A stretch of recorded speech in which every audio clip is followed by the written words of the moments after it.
AMG Hobby Talk number 87. We are back with a slightly different looking crew. I'll explain basically what you should expect here in a moment, but it all makes sense in a second. First, Collector of the Scalps, Collector of the People. Steve, how are you? I'm doing well, and just like you, a little confused to the person at the bottom of the screen there, but hopefully he can explain himself. Mm-hmm. Either Blair has de-aged, or we've got somebody else, and his name starts with a B, so it's a little more confusing. So, Blake, we're going to discuss in a moment who you are. You will identify yourself, but how are you? I'm good. How are you? I am fantastic. Not quite as excited as usually people are because I haven't had my coffee. I'm an hour behind you guys, so it's a little earlier for me. But nonetheless, I will find some coffee after we're done with this. Steve, I'm channeling whatever I've got energy-wise to make this work. We're going to make this happen. So I'm going to let everybody know, give everybody a little rundown. We're going to go over a couple of specific things. We're going to let Blake introduce himself, talk a little bit about what he does and who he is, so that if he ends up popping on later, you'll at least know who he is. And then a little bit where we're going to go is a couple of comments from the previous couple of weeks. Obviously, we didn't have an episode last week. However, if you check the description when you watch this, you're going to see a link to a specific video that I put on there. I did go over a breakdown of OPG Platinum. So I'm not just going to repeat myself and go over the same stuff. That was last week's product, but it is there. Checklists and a little bit of information on the breakdown. If you are curious at all about it, you will be able to check that in the description. One other thing I'll mention to you is if you ever have questions about availability or pricing on anything, we cannot tell pricing on this venue. However, you can reach out to the store directly through the contact points in the description. That'll always be the best way to check in on what pricing availability is. And when we show the cards that are available, if you want to know if they're still available or pricing, same thing. Reach out directly to the store. Put the little scrolling ticker across the bottom, the Instagram, and then the website is right there. And those are the contact points as well that you can reach out to, or look in the description and you get the same info. Okay, with that said, so let's let Blake introduce himself. Blake, who are you? I am the newest employee of AMG. I've been hired to take over a lot of what Sherry did. She's been taking on more responsibilities with new ventures with Brad, and they were looking for somebody to help take the load off with all the things they got going on. And the timing worked out. I was at another job for 16 years, and it was time to move on from there. And anyway, I have a lot of experience in working with spreadsheets, invoices, payroll, things like this, scheduling. So I'm kind of here to help run things from the background, but you will see me in the store. In the first office when you walk in on the left, probably eating pizza when you see me. That's going to be a lot of trouble. But yeah, that's me in a nutshell. I'm a big sports fan. I've known Brad for 12 years and did some stuff for him here and there in my free time.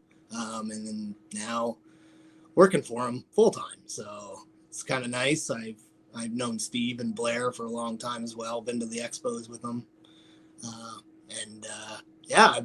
First couple weeks have gone good, getting settled. It takes some time, but it's exciting. And yeah, that's it. Yep. Sounds good. Look at that. Now, one more thing before I let you off the hook.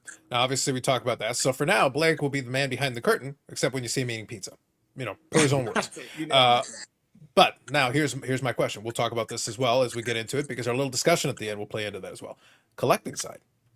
Whenabouts did you start? What was kind of your first product? What did you open? What was the little background there?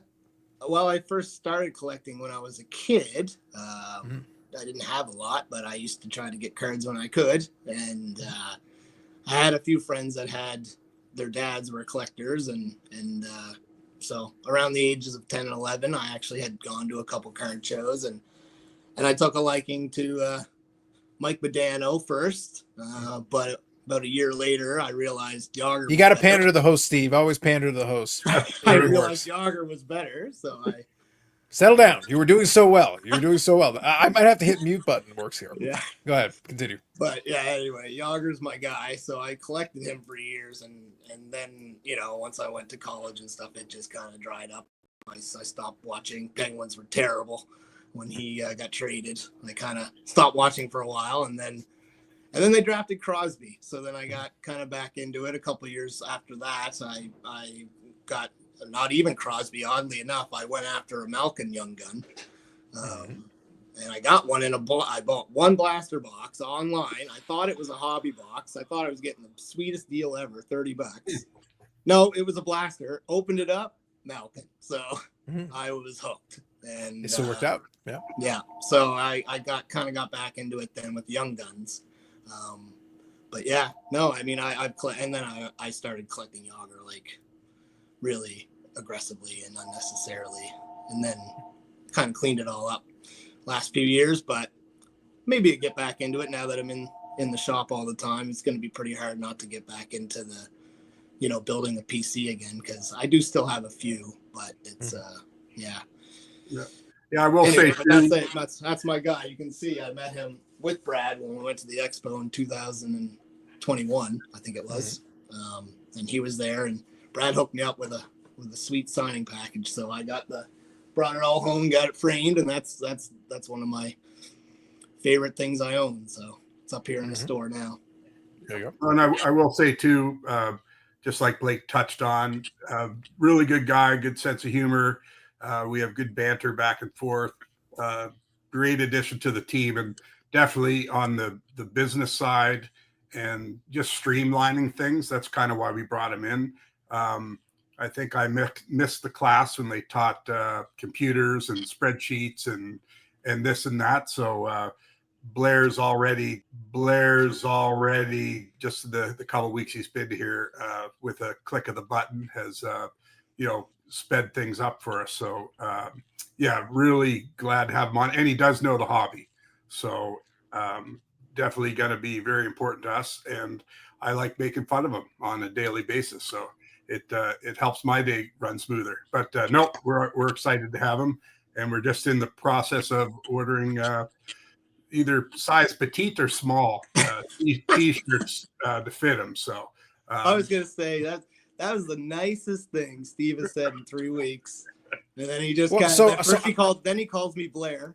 And then he calls me so Blake, thank you. I was literally going to see Steve. I'm very the reason I enjoy dealing with Steve is that I appreciate that he's willing to throw people under a bus, a bullet train, several bullet trains. But then as he's talking, literally he's in the middle of setting it up, and I'm listening to him, and I was in there. Did he call him Blair?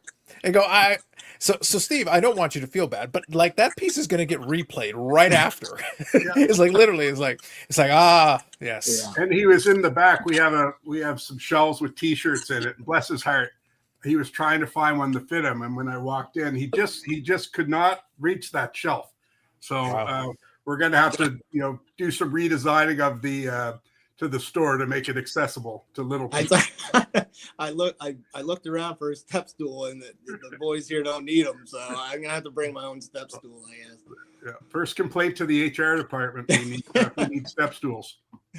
Yeah, it's okay, Blake. Like, you may be vertically challenged, but at least you got old Larry. I mean Steve to help you there. It'll be fun. Right. It'll be fun. Just remember what people's names are, and then you will be in good shape. I think we'll be all right. Even though it's like at the bottom of your picture there. Even though it's right there. Literally saying it right there. Yeah. Right there. Yeah. Steve is not immune. Everybody gets it. As long as everybody gets it, it's all good. It's all good. Fair enough. Okay, so and we'll get a chance maybe to talk a little bit more with Blake here in a minute, but let me quickly go into so we wanted to introduce him, but now let me go into a couple. There were only a handful of comments for the last couple of episodes, so let's quickly touch on that. So, and again, we always get the little handles here. I'll actually open this up just so I can see here. No, actually, they were by the same handle. This is a commenter from the past as well. Powerpuff Girls for Life, who has been a commenter before, so thank you for your comment. So this was on one of the previous episodes here, and the question was, why are you using Slab Sharks auctions instead of AMG eBay auction? So I'm not into the specific. However, there are a couple of logical reasons why you would, and really they are down to practical. One of them is that Slab Sharks is starting to build itself out as a brand. So this is relating to the Blair and the cup stuff that was being sold through Slab Sharks. So that's what it's referring to, Steve. And part of the reason you would do that is that Slab Sharks has built up quite the eBay account. So right now they've gone into cross promotion, really heavy, hardcore, to the point they've got a lot of affiliates and people that are working on promoting the auctions regularly. They've even got people that do auction watch-alongs. So specifically, they're promoting the auctions all over the place. So that's one reason you would do it. The other reason you would do it is that a friend of the shop, let's say, is a person who does a lot of the stuff with Slab Sharks. So it's kind of it does ease the friction on that. It's not that AMG couldn't do it with their eBay store. It's just that the amount of eyeballs that they've got on it. Obviously, we're trying to bring more eyeballs to it, and I'll make mention of it again. Links in the description. The eBay auctions. In this case, they're doing a lot of buy it nows, but still, if you want to see the eBay store, it is linked in the description.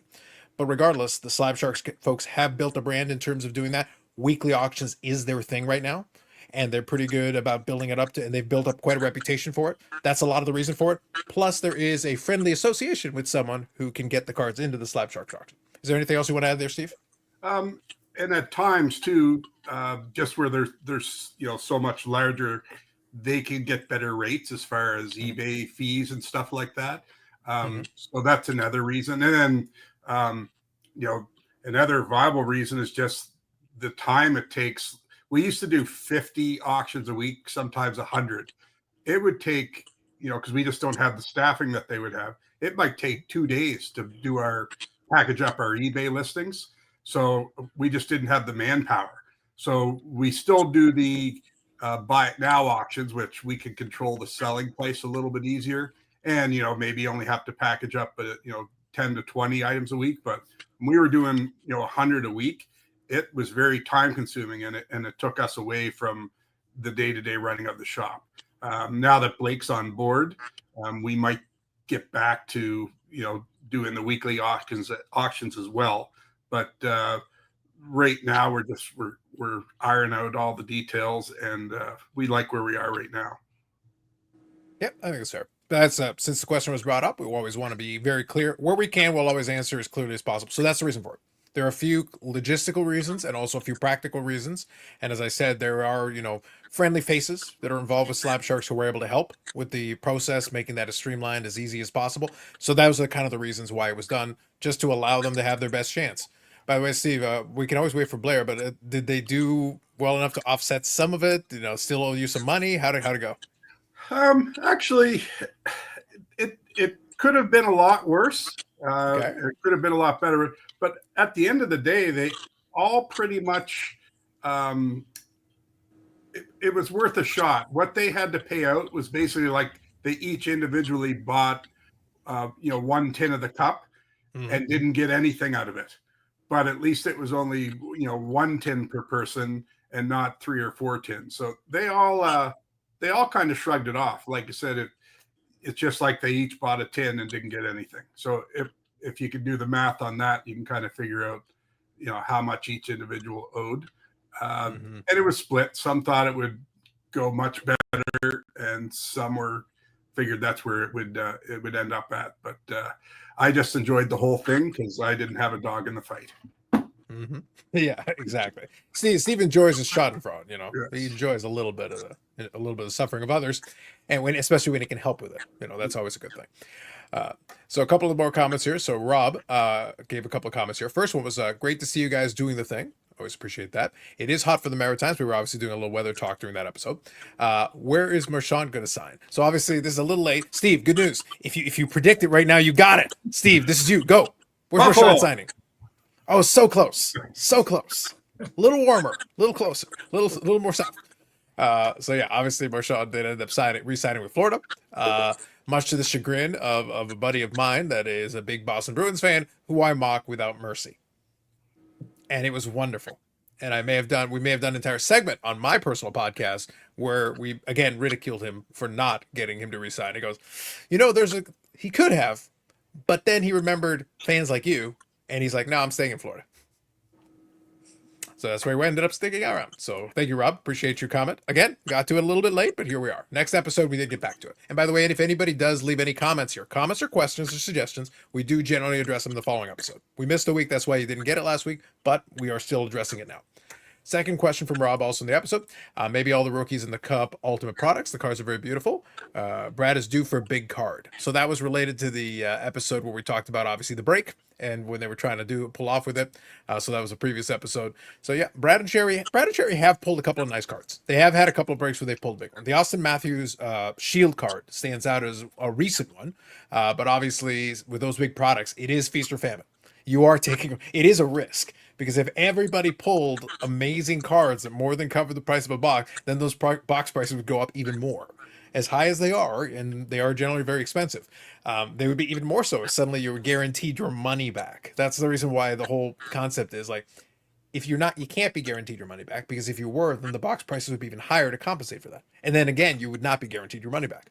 The box just adjusts to whatever the case is. But if you pull a major hit, that Austin Matthews Shield was obviously a card that was excellent. That would have been one that obviously did very well, and Steve was able to sell that at the expo. And then we talked about it in a previous episode. I literally saw the same Shield card repriced and put right on another dealer's table right after they had bought it from Steve. So that's how a product like that goes. I think the last expo they was still on that table, so I think they're still trying to find their buyer at that price point. So we'll see. But Steve was able to get his deal out of it, and good luck to them, and hopefully they do well with it. Again, down the road, we'll see. Maybe we'll see that thing. But if you go to expo, you can see that Shield card that was featured on that video. So thank you, Rob. Appreciate you in the comments. We always respond to those, so thank you for everybody that's involved in that. One more thing I'll mention real quick. Obviously, we'll start talking about it again next week, but there is the monthly card show. And through the rest of the year, it is basically through the end of the fall period, I think through November, they are scheduled. So Blake, this is your moment. We have an email associated with said card show. Yes. So this is going to be the new email for requesting tables. There's going to be an email that goes out. So if you have tried to request a table and you haven't got a response, there's been a bit of delay because of this changeover with the admin side of stuff. So just know that you're going to get an email back. It's going to be part of a notice going out to every contact we have for the card show. And it's just going to let you know that you should be emailing this email address going forward if you are requesting tables. You'll also be able just to reply to that email because it will come from this email address. They do come through, they funnel through to the store email. That's how it's set up, but it's so that we can separate other business emails from the card show emails and have it better organized that way. Absolutely. But that'll go out good. later. That email notice will go out later today to everyone. So if you're watching this and are part of the card show, you should be probably on that contact list because it's big.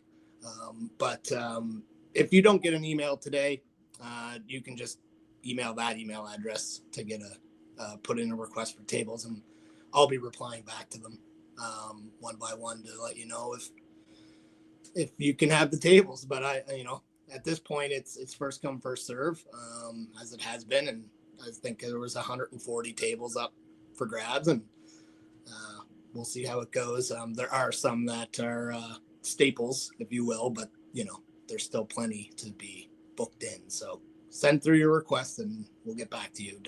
Don't worry, you're not being ignored. Mm-hmm. Perfect. Yeah. And it is amgcardshow@gmail.com. So I did put it on the screen there so you can all see it, but there it is. And I'm going to make sure, and regardless, we'll bring it up again as we go down the road, but that is the email that you should expect to get the information from, as Blake mentioned. And that's where you can reach out and confirm and all the rest of it. AMG, altogether, cardshow@gmail.com. So I wanted to make sure we touched on that.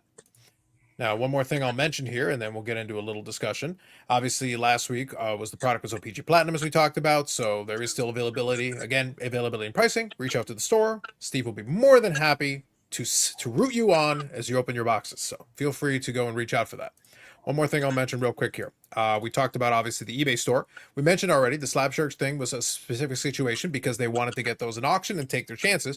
But there are still stuff here available on the AMG Collectibles eBay store. Link is in the description. Right now, it's predominantly buy it nows. So if you look through it, you'll be able to scroll through and see a lot of different things. It is multi-sport and non-sport. So you get a little bit of everything in here, and you can check it out. I will show one thing here as I scroll through. You can see the Trailer Park Boys Funko Pops. We've talked about those in the past. Those are here. You can look through a lot of that information. And this card right here, the Albert Pujols Best Global Impact, that's called Foreshadowing.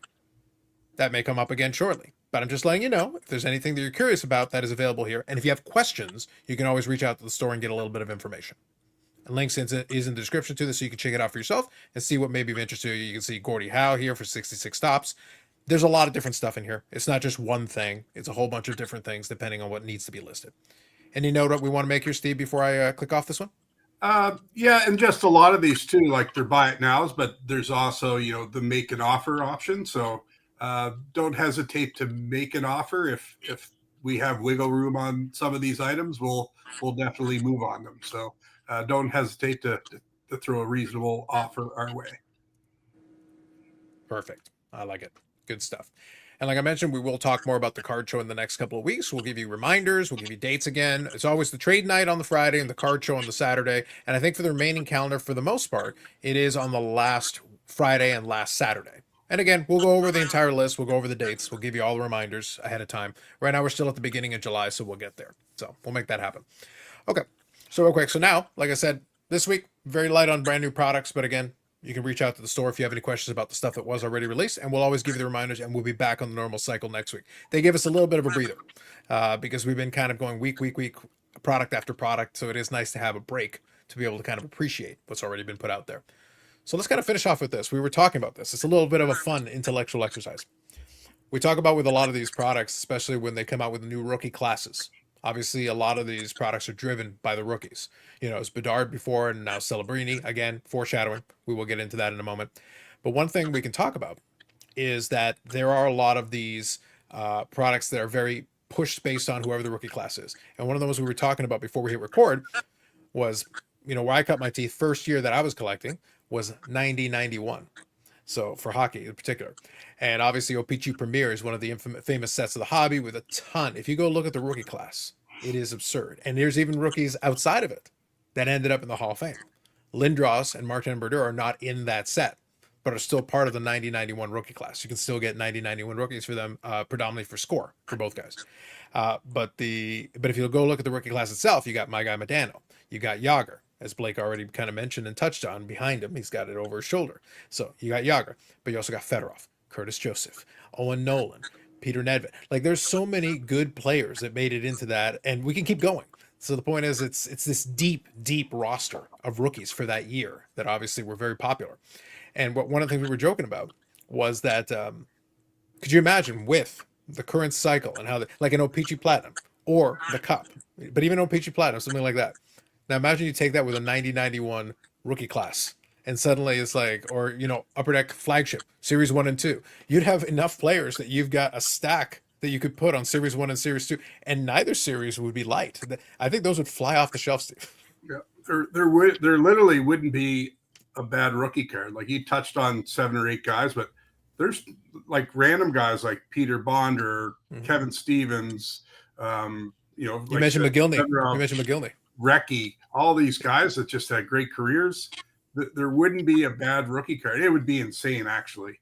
I'd be scared to see all the demand for it, and you know, at times the cost of that product, even on the secondary market, what it might go for, because there's literally 20 plus guys. I mean, even you know, random players like Mike Ricci. I mean, he had a solid career too, but there really wasn't a bad rookie. It's crazy, and I'd be hard pressed again, people that want to comment, try to find a better rookie class. I know that was our era, but I don't think there's been a better one before or since then. I think I think one of the main things is that it was kind of the first year they had all these Europeans come in, so it kind of reminds me a little bit of when they had the lockout in 2004.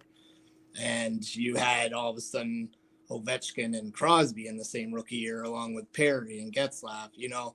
So that would be probably the next best, would probably be that 25 or 05, 06.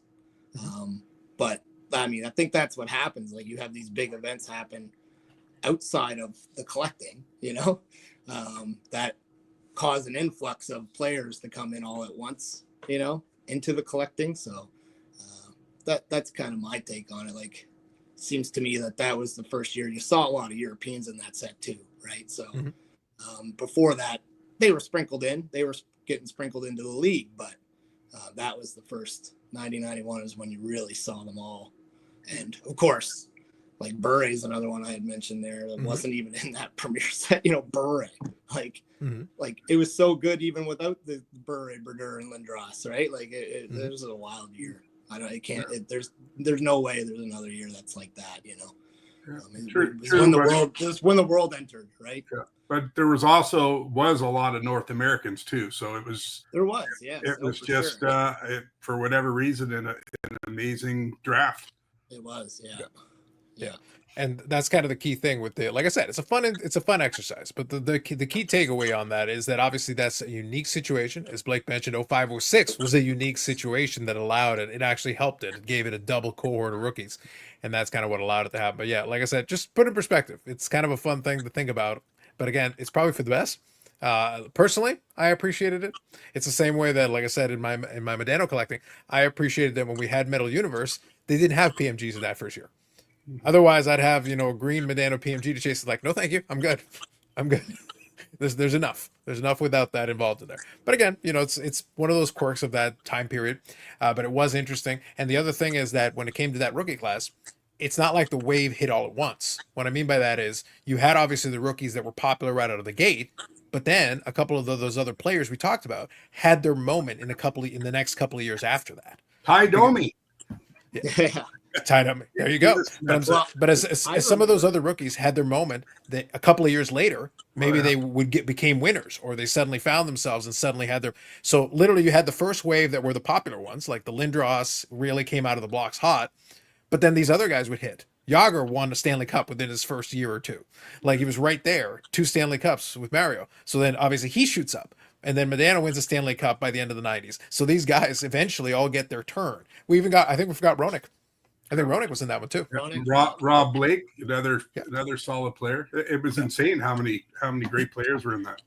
I remember at the time it was when it came out, Fedorov was the guy to get. So in Beckett for years, I can remember for probably the first 3 or 4 years after that set came out, he was like $50 in Beckett and Yager was 20. Mm-hmm. And then by the end of the 90s, when Yager won 5 scoring titles, he was all of a sudden the guy, and Fedorov dropped down, not a lot, like he dropped down a bit, but he was always very popular. But yeah, I can remember when it came out, Fedorov was the guy to get, Mm-hmm. But yeah, just the crazy set. Like you say, over time, it just kind of changed a little bit. But one thing that didn't change was that it was just loaded with good players. Yeah. Well, the thing about loaded is that it doesn't have to be all at once. If you have a really good rookie class, maybe some of those guys take a couple of years to hit their stride or win. You win a couple of championships and people look at you a little differently and suddenly you bump up a little bit. Another set that I enjoyed that was kind of fun, not to the same degree. I enjoyed 97, 98 was my favorite collecting year. And I had the Black Diamond set that year.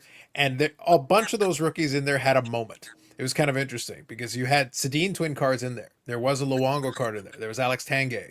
Maxim Afinogenov was one that was there for a moment. Again, obviously it didn't have the staying power. But the point is there were a bunch of rookies that took turns being kind of the top rookie in that particular year set for a moment. So it's always interesting when you get these little waves. Some of the guys obviously don't hang in there. The Sedins obviously were able to fashion a good career and get to the Hall of Fame. But some of these other guys obviously didn't pan out. Maxim Afinogenov, you probably haven't thought about him in years.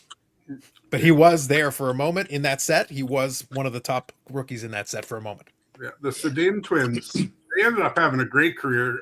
But I do recall their first couple of years just shaking my head. What were they thinking? Like they got drafted. They were high draft picks and first for at least 3 years. I was like, wow. But no, I guess they were.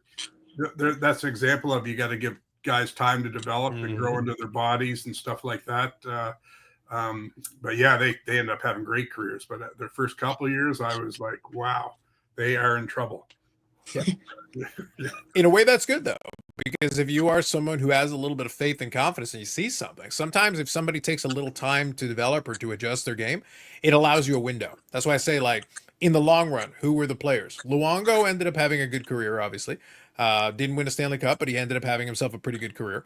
A couple of these other guys did have good careers, but not all of them have the same power. It's the same thing with today. We gave you the most stacked rookie class, I think, of all time. And obviously a lot of those players did end up having some kind of success, scoring titles or championships or all of the above. Yeah, but not everybody did. But even then, some of the other guys, we can remember them fondly. We still got memories of some of those other players who, quote unquote, weren't the top guys and didn't end up being the top guys. But we still remember them fondly, especially in the 90s. In that 90s, a lot of those players had some successes. at least some moments where they were seen as star level players or better.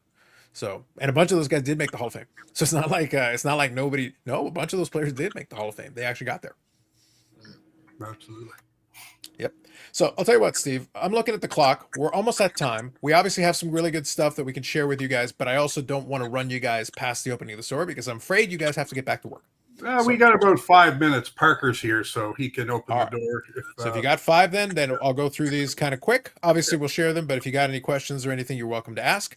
But I'll quickly go over a couple of them. All right. So we've got a couple of images. We'll share with you a little bit of a mix of things as always. So I'll go through them quickly, and if there's anything you guys want to add, we can. So first, 87 Topps Tiffany Barry Bonds. This is not a parallel. It is a box set that was available specifically to it. A lot of the years they were limited between 10,000 and 5,000 cards. It depends on the year if they vary a little bit. This is the Barry Bonds rookie, but obviously the Tiffany version, which is kind of the more premier version if you're going to get one. So obviously a fun one in a PSA 9. 2002 Topps Chrome. So this is a reprint refractor of the Patrick Waugh rookie in a Gem Mint 10, which means that the front of it should be pretty clean. It's a fun looking card if you like yourself a refractor and you like the Patrick Waugh rookie. This is a pretty nice copy here. Here's got a bit of a mix. This is kind of a fun one. You got 2005 Bowman Chrome. You got Ryan Braun and Justin Verlander. Now, Verlander already has kind of fashioned himself what should be kind of a Hall of Fame caliber career. Ryan Braun was interesting because he was a guy for a moment. There was a time where Ryan Braun, but I think wasn't Ryan Braun the one who got caught for PEDs? That kind of stalled him a little bit. But for a moment, he was looking pretty good. He was. Yep. No, and the Braun, I believe, is only a pop 6, so it's a nice little mid-range card as far as value. And then of course the Verlander's very nice, and a guy came in with these 05 to 07 Bowman Chrome baseball and just haven't seen him in a long time. So he brought in 15, 20 of them, and actually one of them was I believe a different variation of Verlander 1010, which I believe Brad might have confiscated that for his personal collection. Ah, yes, the Brad Harlan, vanishing act, the black hole. Yeah. But anyways, yeah, we don't get cards from this era too often, so they were nice and clean. Yeah, no, I was a fan. I was a fan of a lot of it. So here we got a nice autograph of Ovechkin here from Credentials, number 5. So this is the retro from Credentials ticket access auto. So always a nice OV auto on there. It looks like it's on card. Is that right on this one?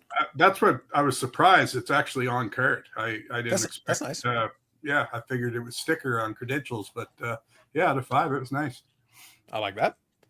Back-to-back OVs here. We got population count from Series 2. So the thing about the pop count for the unfamiliar is that whatever the pop count says, that's actually the print run.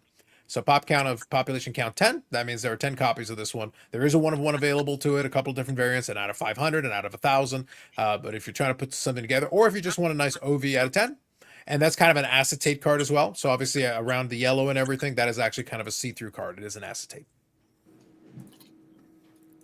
We got Celebrini here, since we talk about recent rookie classes as well. So 24-25 Upper Deck, Celebrini. This is the deluxe parallel, numbered to 250. So it is nice to get a slightly tougher version in a PSA 10. And that is currently a pop 1. Actually, a good friend of ours asked if I could show this card for him. So you can reach out to the store if interested in that. I can turn you on to him and hopefully do a deal. But surprisingly, it's still a pop 1.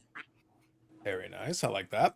And to finish up here, one of my personal favorites. I'm a baseball guy first. That was always my first appreciation. Obviously, I've been collecting hockey a long time, but baseball was where I cut my teeth.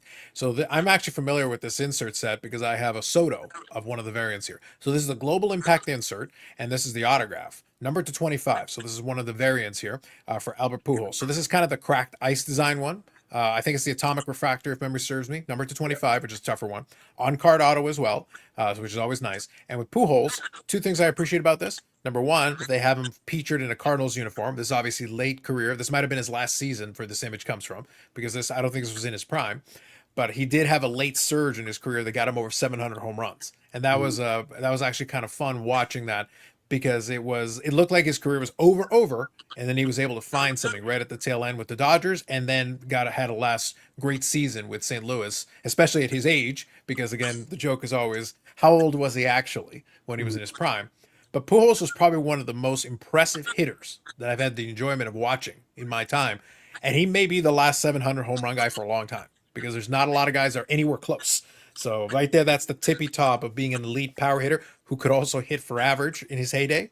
Obviously, he had a big decline in the second half of his career, but the first half of his career already cemented him as a Hall of Famer. 700 home runs is an exclamation point on top of everything else. Absolutely.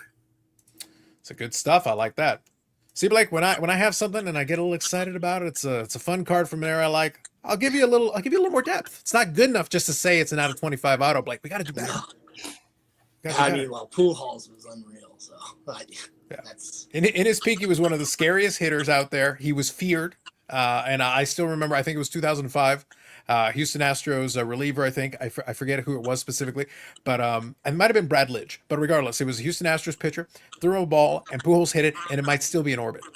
He absolutely destroyed the damn thing. I think he ended the man right there because I think he struggled with his career after that. He just hit the ball so hard and hit it so far that it might still be in space orbiting as we speak, that ball still hasn't landed. It was ridiculous how hard he hit it. But again, you remember stuff like that. That's how you build a legend, is when you have big moments in playoffs. And two-time World Series winner, 700 home runs. He'll be first ballot Hall of Famer. It's going to be coming up sooner or later. It's funny, as we already know, but people kind of forget. He's now been away for a couple of years now. But then suddenly when it comes time for Hall of Fame time, he'll be there. He'll be right there. Good stuff. Well, I think that's a successful outing. Good stuff. Blake, congratulations. You made it. First AMG podcast. Thanks. It's a good time. I will get you a step stool if it's the last thing I do. Amazing. Please Amazing. do. Do you know that because Blair's office was getting emptied, I saw the podcast about that. He was very sad. I saw that. So as a gift, when I started here, I got him a seat cushion for his chair in Steve's office. And a sorry for your loss card. Yeah, a sympathy card that said sorry for your loss. It was very touching. Chef's kiss. He felt better after that. Yeah. Oh, well, of course. Well, Blair is off gallivanting. We'll see bonus Blair again down the road. Who knows when? We'll see. We'll see what happens. But regardless, so Blake joining us here. So thank you, Blake. You did a great job. And Steve, collector the scalps, collector the people. We appreciate you as always, even though you can't remember that Blake and Blair are not the same person. And I'll continue to do it on purpose and unintentionally. Yes, purpose. Regardless. So for Blake, collector the scalps, collector the people, Steve, we appreciate you this episode. And like I said, links in the description to everything that we mentioned, and we'll catch you in the next one.